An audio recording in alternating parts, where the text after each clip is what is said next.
Primary question আছে। তো এই ভিডিওতে কিন্তু এই জিনিসটা আমি কিন্তু পুরো ক্লিয়ার করে দেবো, ঠিক আছে? তার আগে বলে দিই, যারা চ্যানেলে নতুন আসছো, ডিপ্লোমা নিয়ে পড়াশোনা করছো, এই চ্যানেলটাকে সাবস্ক্রাইব করে নাও।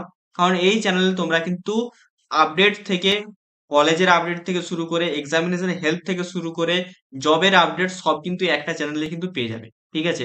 তো সবাই মিলে কিন্তু সাবস্ক্রাইব করে দিও। তো হ্যালো বন্ধুরা, তোমাদের অনেক অনেক স্বাগত এই চ্যানেলের আরেকটা নতুন বাংলা ভিডিওতে, ঠিক আছে? তো আমরা যে কথা বলবো পাসিং মার্কস আর খাতা কিভাবে দেখা হয়, ঠিক আছে? তো চলো শুরু করা যাক। তো প্রথমে আমরা দেখবো খাতা কিভাবে দেখা হয়। তো দেখো, তোমাদের কিন্তু এক্সামিনেশন কিন্তু এই মুহূর্তে কিন্তু কমপ্লিট হয়ে গেছে। এবারে কি হবে? এবার কিন্তু তোমাদের খাতাগুলো কিন্তু তোমাদের হচ্ছে বিভিন্ন আদার্স যেই কলেজ আছে তাদের কিন্তু যে স্যারেরা আছেন রেসপেক্টিভ ডিপার্টমেন্টে, তাদের কাছে কিন্তু ডিস্ট্রিবিউট হয়ে যাবে, ঠিক আছে? তো ডিস্ট্রিবিউট হয়ে যাওয়ার পরে কি হবে, তারা কি হবে, তারা খাতা দেখবেন। খাতা দেখে কিন্তু তোমাদের কিন্তু মার্কস কিন্তু অনলাইনে কিন্তু পুট করবে, ঠিক আছে? আর তোমাদের নিজেদের কলেজের স্যাররা কি করবে, তোমাদের যে ল্যাবের আছে, ভাইবা আছে, অনেকে এখনো ভাইবা হয়েছে, অনেকের এখনো ভাইবা হয়নি, তো তোমাদের সেই ভাইবার নাম্বারও আর ক্লাস যে মানে ক্লাসের যে পারফরমেন্স তার নাম্বারও কিন্তু তোমাদের স্যারেরা কিন্তু অনলাইনে কিন্তু পুট করবে, ঠিক আছে? তো সেই নাম্বারটা পুট করলেই কিন্তু তোমাদের কিন্তু খাতা দেখার যে পর্বটা কমপ্লিট হয়ে যাবে। এবারে এই খাতার দেখায় যে কিভাবে, মানে তোমাদের ইজি ভাবে দেখা হবে, ঠিক আছে? অনেকের একটা কোশ্চেন থাকে ইজি ভাবে দেখা হবে না হার্ড ভাবে দেখা হবে, ঠিক আছে? তো দেখো, এক একটা স্যারের কাছে প্রায় মিনিমাম, ঠিক আছে, 400 থেকে 500টা কিন্তু খাতা কিন্তু থাকে, ঠিক আছে? তো মানে বুঝতেই পারছো, এককে মানে সব খাতাকে একদম ভালোভাবে নিখুঁত ভাবে একদম পুরো পর্যালোচনা করে মানে বুক টু বুক মিলে কিন্তু দেখা কিন্তু কোনো স্যারের পক্ষেই কিন্তু সম্ভব নয়। এই জন্যে স্যারেরা ম্যাক্সিমাম তুমি হেডিংটা কি লিখেছো, কোন কোন পয়েন্ট গুলো লিখেছো, এই জিনিসগুলো দেখে কিন্তু তোমাদের কিন্তু নাম্বার কিন্তু দিয়ে দেয়। তো যারা হচ্ছে একটু টেনশনে আছো যে দাদা হার্ড ভাবে যদি খাতা দেখে আমরা তো ফেল করে যাবো, তো দেখো খাতা কিন্তু হার্ড ভাবে কিন্তু দেখবে না।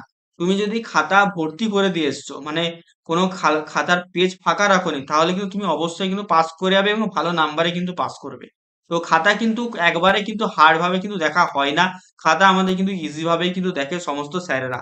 কারণ তোমরা বুঝতেই পারছো, 400-500 খাতা দেখতে, যদি প্রতিটা খাতাকে যদি ভালোভাবে line to line by line যদি দেখে, তাহলে কতটা পরিমাণে কিন্তু টাইম লাগবে।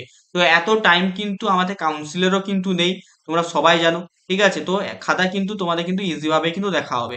এবং তোমরা যদি আরো যদি সমস্ত আপ টু ডেট থাকতে চাও, আমাদের টেলিগ্রাম চ্যানেল এবং হোয়াটসঅ্যাপ গ্রুপ, অনেকেরই একটা চিন্তার বিষয় থাকে দাদা হচ্ছে 18 পাসিং মার্কস হবে না হচ্ছে 24 পাসিং মার্কস হবে, এটা তোমাদের একটা কোশ্চেন থাকে।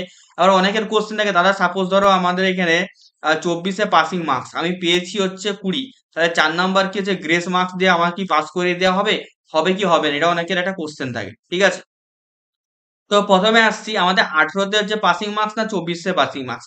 তো দেখো আমাদের কিন্তু পাসিং মার্কস কিন্তু এখানে কিন্তু 24, ঠিক আছে? এখানে আমাদের কিন্তু পাসিং মার্কস কিন্তু 24, 18তে কিন্তু আমাদের পাসিং মার্কস কিন্তু নয়, ঠিক আছে?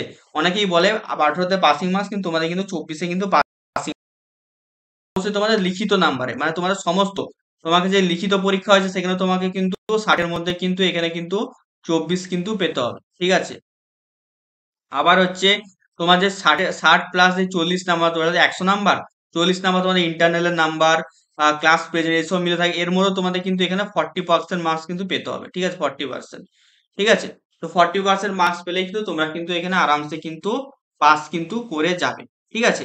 এবার আরেকটা জিনিস যেটা আসছে যে তাদের গ্রেস মার্কস কি দেওয়া হবে, মানে ধরো আমি হচ্ছে কম নাম্বার পেয়েছি, কিন্তু স্যাররা কি হচ্ছে আমাদেরকে নাম্বার কি বাড়িয়ে দেন, মানে 1 নাম্বার 2 নাম্বার কি বাড়িয়ে দেয় কোনোদিনও, ঠিক আছে? তো এই জিনিসটা, এটা বলছি, এই জিনিসটা কিন্তু পুরোপুরি ডিপেন্ড করছে, ঠিক আছে? এই জিনিসটা কিন্তু পুরোপুরি ডিপেন্ড করছে তোমার কিন্তু যে খাতা দেখছে, ঠিক আছে? ম্যাক্সিমাম সময় 1 নাম্বার বা 2 নাম্বার থাকলে স্যারেরা বাড়িয়ে দেন।